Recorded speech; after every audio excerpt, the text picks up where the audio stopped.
Assalamualaikum warahmatullahi wabarakatuh. Bismillahirrahmanirrahim. Ashhadu an la ilaha illallah wa ashhadu anna Muhammadar Rasulullah. Allahumma salli ala sayyidina Muhammad wa ala ali sayyidina Muhammad. Rabbi shrah li sadri wa yassir li amri wahlul 'uqdatam min lisani yafqahu qawli. Amin. Bismillahirrahmanirrahim. Salam hormatku, salam ta'zimku bagi para jamaah uripi Allah yang hadir di pengajian Sabtu malam Ahad ini, dan tak lupa pula salam ta'zim dan hormatku juga buat sahabat yang di luar sana, baik yang ada di dalam ataupun yang ada di luar negeri. Semoga kita semua tetap di dalam rahmat Allah Subhanahu wa ta'ala. Amin ya rabbal alamin. Sebelum kita mulai kajian malam hari ini, marilah kita gemahkan di dalam nyawa, jiwa, hati, roh dan kalimat thayyibah. Subhanallah walhamdulillah wa la ilaha illallah wallahu akbar wa la haula wa la quwwata illa billahil aliyyil azim. Alhamdulillahirabbil alamin. Jadi kajian malam ini dengan judul kebingungan para pencari Tuhan. Alhamdulillahirabbil alamin. Kita dahulu di dalam rangka perjuangan mencari Tuhan, mencari siapa yang kita sembah, mencari siapa yang mewujudkan kita, mencari siapa yang menciptakan kita, mencari siapa yang menghidupkan kita, mencari siapa yang menguasakan diri kita selama ini. Kita kebingungan di dalam mencari Tuhan selama ini. Karena kita dibentur-benturkan dengan ayat-ayatnya Allah. Ketika Allah gaib, mana mungkin Allah bisa dicari bila Allahnya yang gaib. Di dalam surat Al-Baqarah, alladzina yu'minuna bil ghaibi. Orang-orang yang beriman itu adalah percaya kepada yang gaib. Jadi bila Tuhan itu gaib, tak ada Adam, bagaimana mungkin kita bisa mencari Tuhan? Bila Allah kita anggap gaib, lalu bagaimana kita mencarinya? Akhirnya endingnya ya kebingungan yang didapatinya. Sama halnya ketika kita dihadapkan dengan ayat yang mana ayat itu mengatakan bahwa Allah itu laisa kamislihi syai'un. Allah tidak serupa dengan sesuatu. Allah tidak seperti apa-apa dan Allah tidak seperti siapa-siapa. kita dihadapkan dengan ayat itu, ya bingung lagi. Lalu bagaimana caranya mencari Tuhan bila Allah tidak seperti apa-apa dan Allah tidak seperti siapa-siapa? Maka bingunglah kita dalam rangka mencari Tuhan. Jadi bagaimana kita mengobati rasa kebingungan kita selama ini? Yakni kita cermati lagi ayat-ayat yang kita sebutkan tadi. Alladzina yu'minuna bil ghaibi. Orang-orang yang berimanlah, yang percaya, yang yakin bahwa yang gaib itu adalah diri manusianya sendiri. Baru ketemu kebingungan kita. Bila yang gaib Allah, bagaimana mungkin Allah gaib? Allah maha nyata. Kita dihadapkan dengan yang berpasang-pasangan. Allah maha gaib dan Allah la ilaha illa anta al-malikul haqqul mubin. Allah maha nyata keberadaannya. Kita dihadapkan dua sifat Allah yang berbeda tapi mengandung kesempurnaan Allah. Allah itu gaib bagi siapa? Allah gaib bagi manusia yang belum bertuhankan Allah, maka selamanya Allah gaib. Allah gaib bagi siapa? Bagi manusia yang masih mentauhidkan hawa nafsunya di hatinya daripada mentauhidkan Tuhannya di hatinya, maka selamanya Allahnya ya gaib. Karena yang jadi Tuhan selama ini di dalam hati kita bukan Allah, tapi kitalah yang nyata di dada ini. Kita sendirilah yang merasa wujud. Kita sendirilah yang merasa hidup. Kita sendirilah yang merasa berkuasa atas kehidupan dan badan ini. Bagi orang yang demikianlah, golongan inilah yang menyatakan bahwa Allah itu gaib. Jadi yang nyata di dalam hati kita masih hawa nafsu kita sendiri lebih nyata, lebih wujud, lebih hidup, lebih berkuasa daripada wujudnya Allah, daripada hidupnya Allah, daripada kuasanya Allah. Berarti Allah gaib bagi orang-orang yang belum bertuhankan Allah di hatinya. Inilah golongan orang-orang yang menyatakan di dalam hatinya bahwa Allah itu gaib.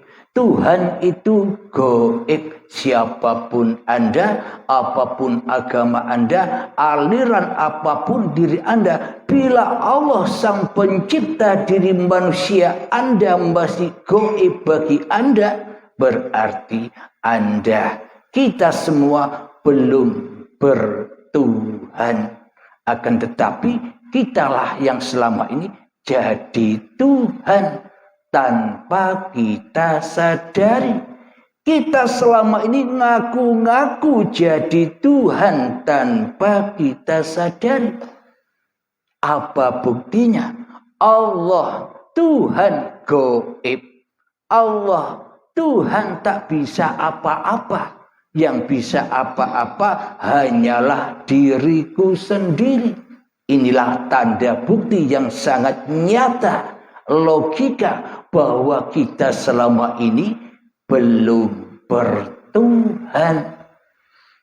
Karena di dalam hati kita tak ada Tuhan melainkan diriku sendiri yang ada.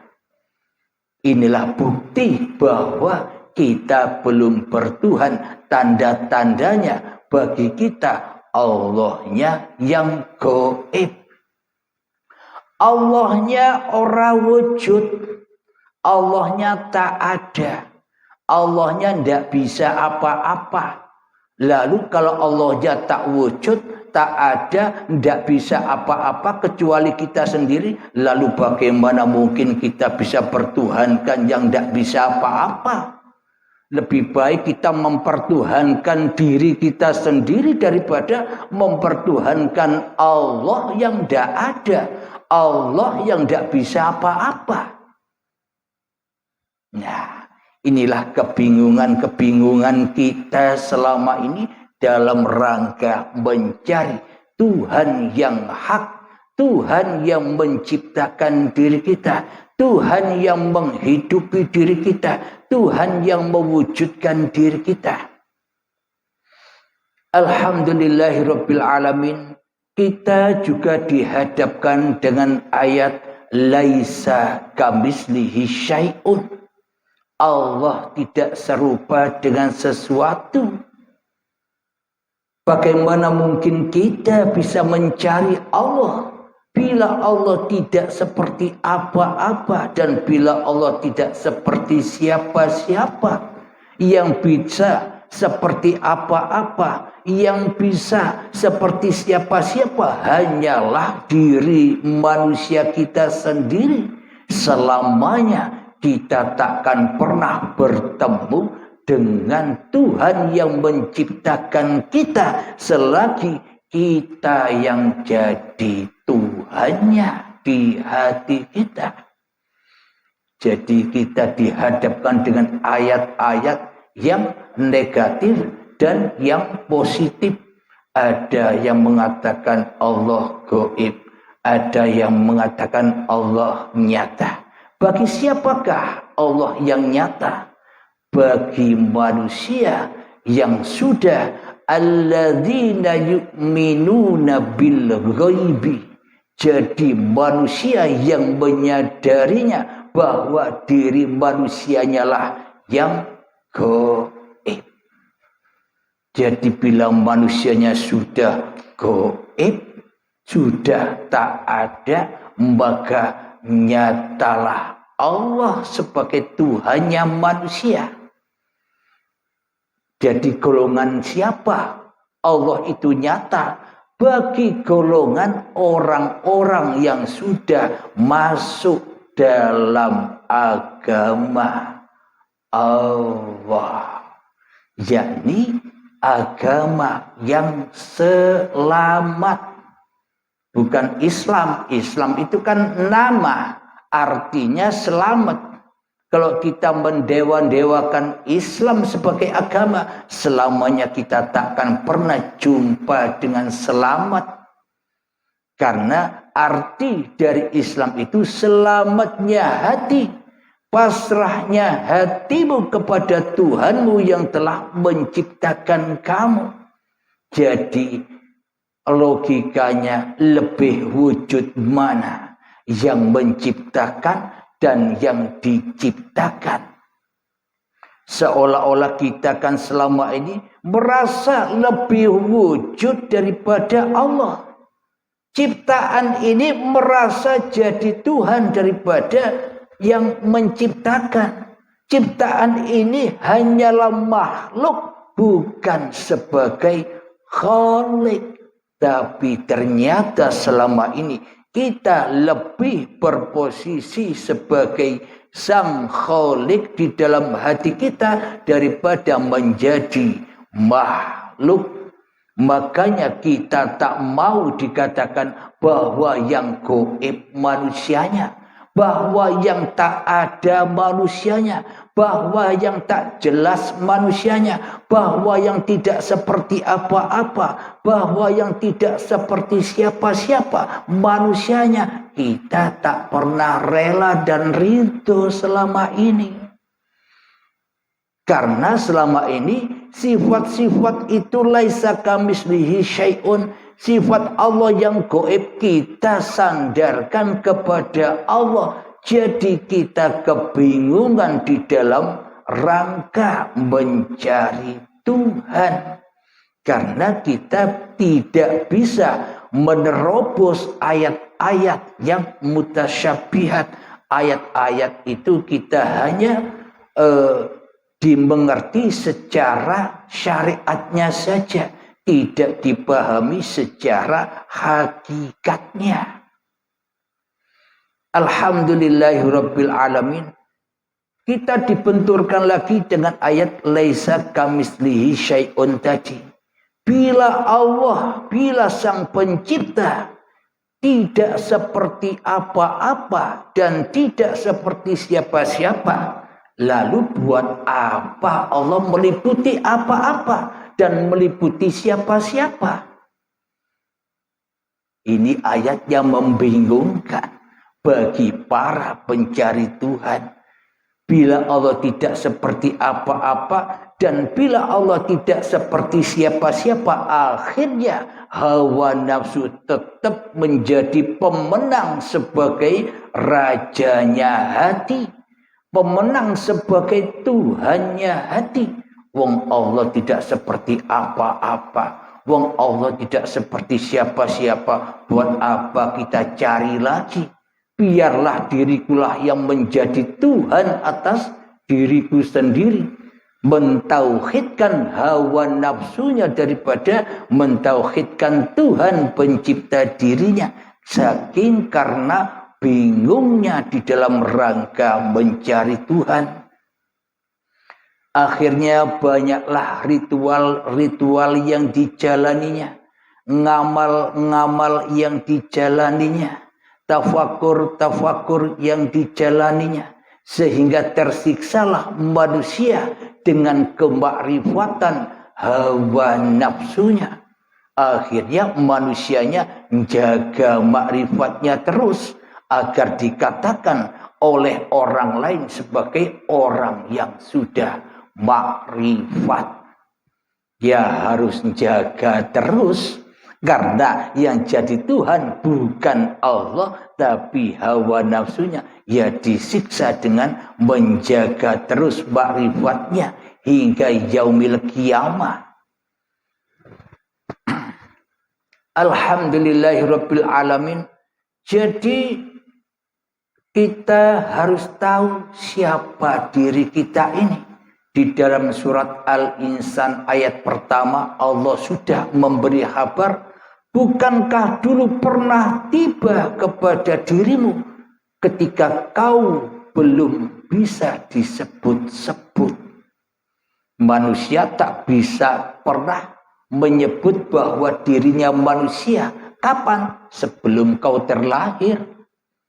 Anda tak bisa nyebut-nyebut diri Anda sendiri. Lah berarti yang laisa kamitslihi syai'un itu mestinya siapa? Allah atau Anda? Selama kita masih berkedudukan menjadi Sang Pencipta, menjadi rajanya hati, maka selamanya kita buta. Jangankan kepada Allah, kepada diri manusia kita saja kita selamanya buta. Maka dari itu, man arafa nafsahu, barang siapa tahu hakikat sejati diri manusianya, faqad arafa rabbahu, maka akan mengenal Tuhannya setelah ia mengenal siapa kedudukan dirinya di hatinya. Bila manusia kedudukannya sudah tahu bahwa diri manusia itu hanyalah makhluk yang tak bisa menyebut dirinya sebagai makhluk bila tak ada uripe Allah. Anda bisa berkata, aku makhluk, Tuhanku hanya Allah. Kan karena ada hidupnya Allah di situ.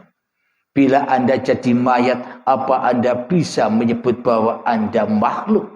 Bila Anda tak ada, apa bisa Anda menyebut bahwa diri Anda adalah manusia? Apalagi menyebutkan yang lain-lainnya, yang biliunan nama itu. Jadi sebenarnya yang laisa kamislihi syai'un, yang tidak seperti apa-apa dan yang tidak seperti siapa-siapa, itu hakikatnya ya diri manusianya. Ketika diri manusia masih merasa sebagai apa-apa dan sebagai siapa-siapa, maka Allah akan didudukkan kepada hal yang tak dapat disebut-sebut. Makanya manusia pada bingung dalam mencari Tuhannya.